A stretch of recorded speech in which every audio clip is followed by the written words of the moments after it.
Down at the bottom of the escalator was a tall man in uniform. Not police. A soldier. Then there was a woman with a sleepy little child clutching her hand. And another man, young, wearing a bright orange jacket with a Walkman. He looked just about dead on his feet as well. Nothing suspicious, not even for a boy going home too late. Igor looked up again, to where a policeman was lounging against the gleaming handrails, dejectedly trying to spot some easy prey in this sparse stream of passengers. Nothing to be afraid of. The wind gave Igor one last nudge and suddenly dropped away, apparently resigned to the pointlessness of the struggle. The boy glanced back once more and started running up the moving steps as they flattened under his feet. He had to hurry. He didn't know why, but he had to. Again he felt that pricking sensation of senseless anxiety, and a cold shudder ran through his body. It was the wind again. Igor slipped out through the half-opened doors, and the piercing cold attacked him with renewed fury. His hair, still wet from the pool, the dryer was broken again, was instantly stiff with ice. Igor pulled the hood farther forward over his head, darted past the vendor kiosks without stopping, and hurried into the underpass. Up on the surface there were far more people, but the feeling of alarm was still there. He glanced behind him now, without slowing down, but there was no one following him.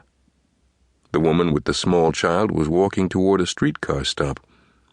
The man with the Walkman had stopped in front of a kiosk studying the bottles.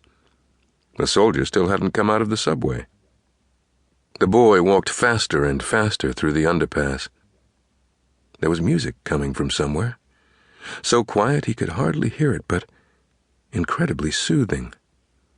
The delicate trilling of a flute, the strumming of guitar strings, the chiming of a xylophone. The music was calling to him, telling him to hurry. Igor dodged past a group of people hurrying in the opposite direction, overtook a happy little drunk who was barely staggering. All his thoughts seemed to have been blown out of his head. He was almost running now. The music was calling.